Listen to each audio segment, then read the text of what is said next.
L'intelligence artificielle, l'IA, elle est partout, n'est-ce pas? Que ce soit pour choisir un film ou juste pour déverrouiller son téléphone. Mais est-ce qu'on s'est déjà vraiment arrêté pour se demander ce qui se passe à l'intérieur de cette fameuse boîte noire? Comment une machine peut-elle passer de simples lignes de code à, reconnaître une fleur ou même prédire le cours de la bourse? Aujourd'hui, on va soulever le capot et démystifier tout ça, étape par étape.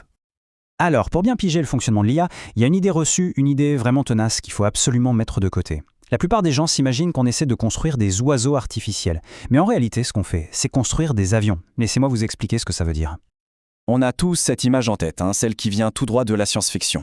L'objectif ultime de l'IA serait de bâtir une copie parfaite, conforme, du cerveau humain. Neurone par neurone, synapse par synapse.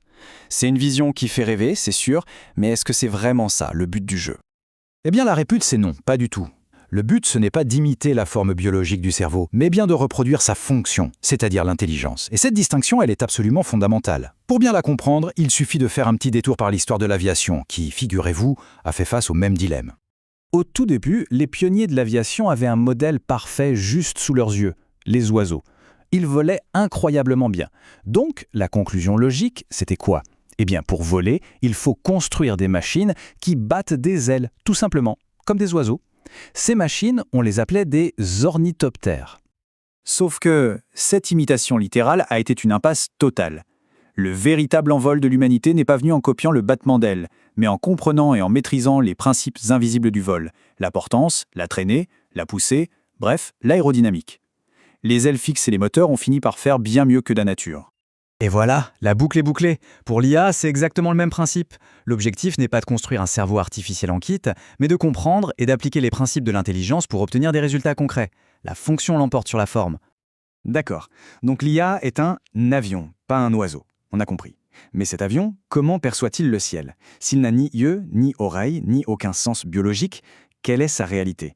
Une expérience de pensée philosophique assez fascinante nous donne la clé. C'est celle du cerveau dans une cuve. Imaginez un truc un peu fou. Un cerveau retiré de son corps, mais maintenu en vie dans une cuve. Toutes ces terminaisons nerveuses sont branchées à un superordinateur. Et cet ordinateur lui envoie des signaux électriques qui sont en tout point identiques à ceux qu'il recevrait dans le monde réel.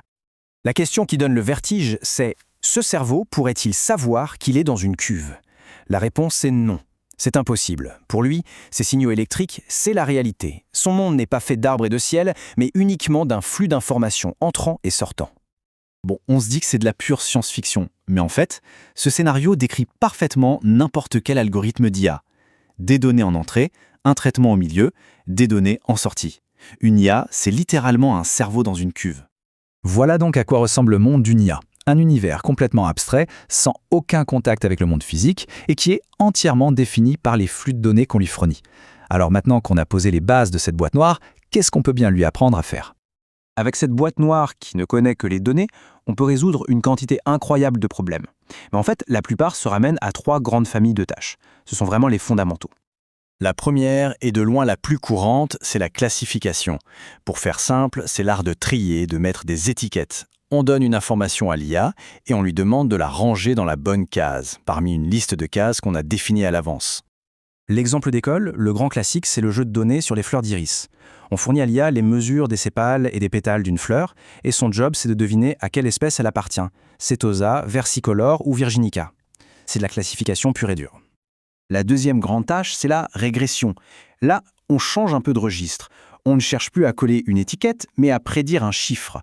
La sortie n'est plus une catégorie, mais une valeur sur une échelle continue. Un bon exemple, ce serait de prédire la consommation d'une voiture. On donne à l'IA le poids du véhicule, sa puissance, le nombre de cylindres, et on lui demande de nous calculer une estimation de sa consommation en miles par gallon. C'est une tâche de régression. Et enfin, il y a le clustering, ou le regroupement. Alors là, c'est encore autre chose. Imaginez qu'on donne un énorme tas de données à l'IA, mais sans aucune étiquette, sans aucune réponse. Et on lui dit juste « surprends-moi », trouve des groupes logiques là-dedans. L'IA doit jouer les détectives et découvrir toute seule des structures cachées dans les données. Classification, régression, clustering, c'est bien beau tout ça. Mais attendez une seconde.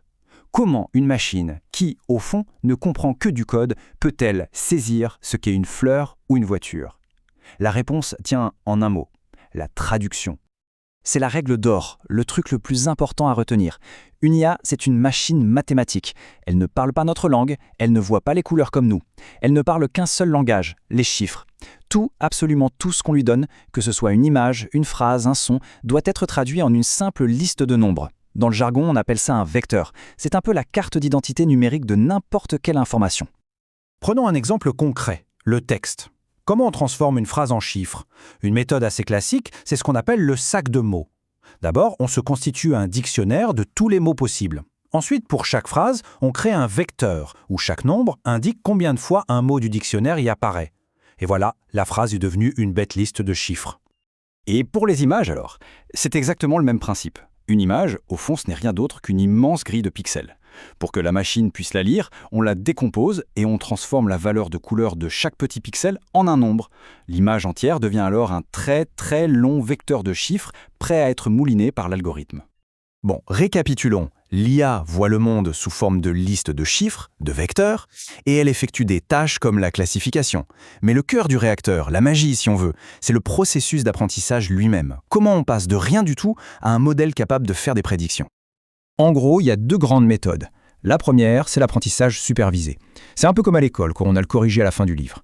On donne à l'IA un problème et la bonne réponse. Du genre, voici les mesures de cette fleur et je te dis que c'est un iris setosa. L'IA va s'ajuster encore et encore jusqu'à ce qu'elle trouve la bonne réponse toute seule. C'est la méthode reine pour la classification et la régression. Et puis il y a l'autre méthode, l'apprentissage non supervisé.